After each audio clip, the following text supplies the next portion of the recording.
you very much for the great introduction, James. You're a pretty hard act to follow.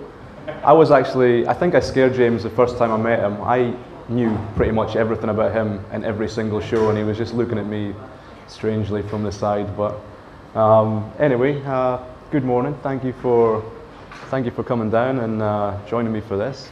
Initially, when James mentioned the theme, I was a little bit lost. He said beyond, as in beyond football and into entertainment, which kind of made sense. And then the creating beyond expectation experiences every time also kind of made sense in the aspect of entertainment. But what I didn't really give much thought was the connection of what I did previously, which sometimes feels like it was in a past life, and what I do now. And it was only when I gave it a little bit of thought that it started to come together, and I realized that both what I used to do and what I do these days aren't too far apart in what kind of connects them, like James said. But that only became apparent after having a little think about it. I suppose the most practical place to start off would be from the beginning. I was born 23rd of June 1977,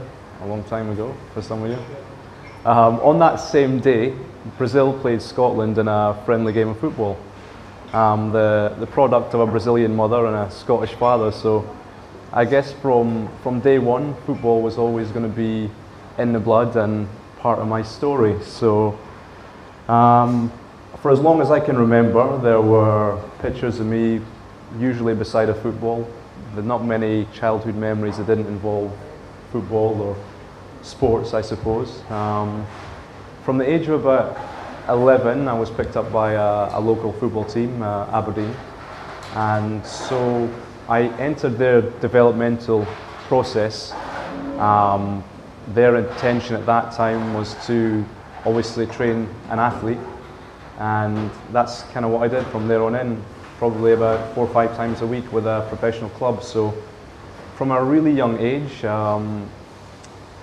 winning was kind of instilled in me. The performance aspect was important, and like James mentioned, it was every single game, every single performance was the be all and end all. So from as a child, I was brought up with that mentality, and I guess it kind of became second nature. I went from school at 15 to a full-time apprenticeship with Aberdeen Football Club, which involved you were assigned a mentor, a professional mentor, and you kind of looked after their kit and cleaned their boots, and it was in essence like a proper old school apprenticeship, but we were playing games at the same time. But again, the essence was always performance related. It was always winning, and it was always based on you're only as good as your last performance. So there was the element of pressure, and at that point I was also introduced to the public aspect of it as well, which included dealing with the press. From a young age, we were on TV, we were in newspapers, and I guess everything we did in work and out of work was kind of scrutinised as such. So there was a little bit of pressure that came alongside that, and I suppose kind of pressure that you're not really taught how to deal with. You just kind of figure out as you go along, being in the public eye. Everything up to that point in my life, from as early as thoughts began to probably the point I signed those forms and my childhood dreams came true playing for my local team, I'd never had a second thought about what I wanted to do. I think there was a point where I wanted to be a ninja for a while, and also a samurai. I was a big fan of the swords, but besides that, football was the only thing that entered my thought process. So for that to happen and for that dream to come true was just it was overwhelming. I was kind of living a dream, I guess you could say. About 2 years later, I had my first operation on my hip. About another year after that, I had my second operation on my groin, and after seeing most specialists in the country, I was told at the age of 21 I would have to find another career. So obviously you can imagine what a bombshell that was, trying to take that on board at that age as well. So at that time, I was always into music. I spent most of my money on music, records, music equipment. It was my second passion, I suppose you could say. While I was recuperating from operations, I got myself some equipment. I ended up DJing a little bit by default, and that's kind of how that side was introduced to my life, I suppose. After that, one day in the treatment room, I picked up a magazine just by chance, and there was an ad for a job I wasn't qualified for, coaching kids in the US. So I applied for that, and months later found myself in Minneapolis, in the Midwest. I had to Google Minneapolis. I wasn't sure exactly where it was. It wasn't my first port of call. It wouldn't have been my first choice, but it really was it was a life changer. It came at a point in my life where I was pretty lost, didn't know what I was going to do. I had no clue coaching. I had no experience coaching at all, but I thought, I can play football and kick a ball. How hard can it be to show kids how to play football? So that was the next adventure. Packed the bags, moved to Minneapolis, and for the next 2 years I coached from 9 to 15-year-olds. So that in itself was, I suppose, a little bit of a lifesaver for me. At my lowest point, I was able to divert my attention to something which was pretty fulfilling.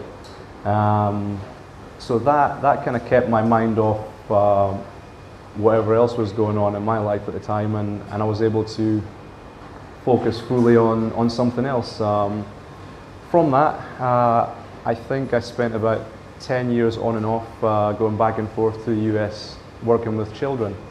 I then went back to the UK, and same thing, I worked with a group called Give Kids a Chance, which was again just working with kids with learning difficulties and behavioural problems. So again, not too dissimilar. I thought, I've worked with kids before, how hard can this be? It turned out very hard. These were some tough kids to reach, but I found that the thing that connected us was, first of all, football. They were quite interested in that part of it, and music. Music was the easy thing that we were able to communicate with. So that was a little bit of an epiphany, I suppose, at that point. And again, it moved me a little bit more in the musical direction. But the thing that connected us more than the music and I guess the football was just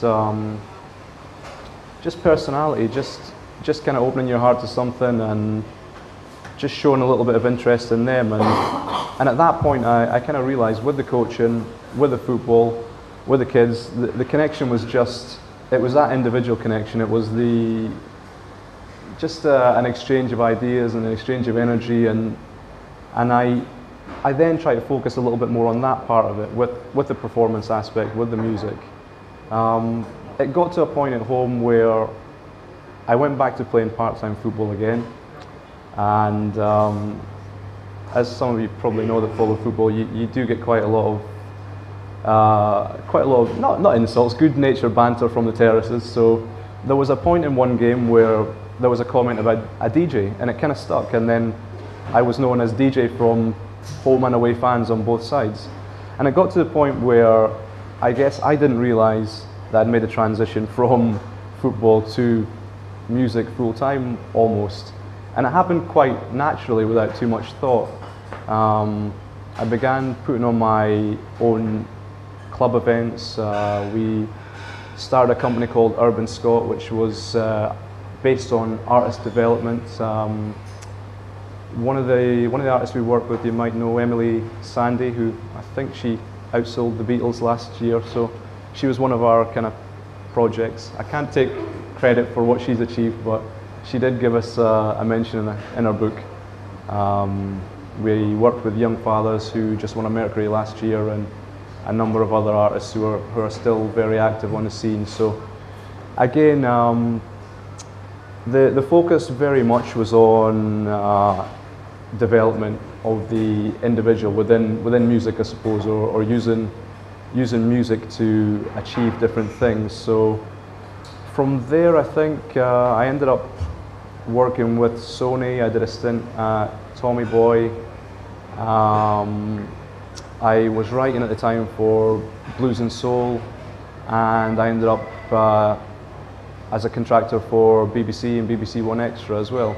And again, I didn't really have much of a clue what I was doing at the time. If an opportunity came up and somebody asked me, "Can you do it?" I said, "Yeah, can do it." And then I figured out a way to do it. So I actually went back to college in that time as well, and tried to do an HND in radio and broadcasting, just so I could have a little bit of credentials and be believable in the roles that I was filling.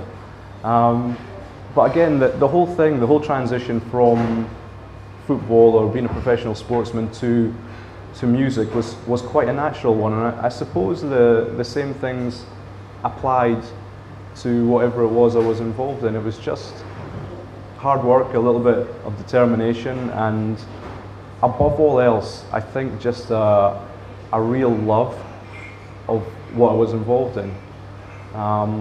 I've been pretty lucky in that aspect from the age of 15 to right now, 39, almost 40. I'm 39 until I'm 40. I've always managed to do something that I love. I've always managed to kind of follow a passion. I've never really chased a career or chased money. And things have always kind of happened quite fluidly and quite naturally because of that. And I think the connection that I've always had with people, whether it be playing football or coaching or playing music, is I think that kind of comes through, that enthusiasm for what I do, and that kind of love for what you do really shows. And I think that's what connects, whether it's playing a gig for a couple hundred people or a stadium show for 20,000. It's the same thing, it's the same feeling, it's the same connection, and it's the same kind of dedication and love for your craft, I suppose, that I think makes a difference between somebody just going through the motions. And for me, I think that's what's kind of or at some point set me apart from other people who do the same thing. I think it's pretty obvious when you can see somebody that's just doing something for the sake of it, for money, or something they need to do, or you can see somebody who does something with their full heart and soul. And again, I always found, like, I'm not a teacher, but I've always found communicating ideas relatively easy if it's things that I'm particularly passionate about. So with the youth work or with the coaching or with the DJing, it's always been the same theme, I guess you could say, regardless of what it is I've been involved in. So from that part in Scotland, I found myself in the Middle East via Spain, Hong Kong, and the US. And this was really just a work stopover.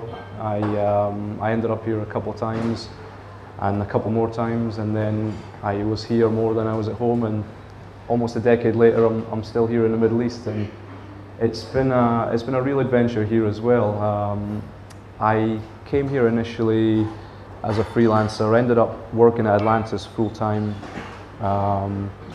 I was doing the artist booking for Nassimi Beach, which regularly pulled about 5,000 people on a weekend. We did all the sand dances, which again were massive stages, really big events, real experience to be involved in. I did that for about 3 years and ended up by starting my own company with my business partner. Just drifted by. I think he was there a minute ago with some work colleagues. It's called Mais Musica, and I'm now pretty much dedicated to that, and I've taken a back seat myself as a DJ or as an artist as such, and I'm now pretty much 100% focused on developing other people, helping other artists and giving them opportunities. So I suppose the whole thing's kind of came full circle, and by default I'm doing really what I always wanted to do, and that's my focus these days. So we've got I think we've got between 15 and 18 contractors per month that I look after in different venues all around town. So that's where I'm at today, and I suppose what I'm trying to say is, I started off, when James asked me to do the talk, started off not too sure how these two connected, or what the relevance would be with Beyond and with the music and with the football. But I think, like I said they're probably more connected than I realise. And I think at the essence of everything, it's just how you put yourself out there, how you communicate, how you connect with people. And I think it's just a connection. And with those experiences, with each performance, with each time you meet somebody, I think they'll remember you if you greet them warmly, if you greet them with a smile, if you greet them with an open heart.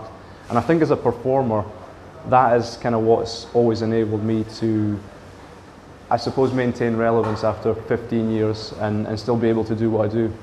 And I think it simply is because there's a love for what I'm involved in. And that's pretty much it.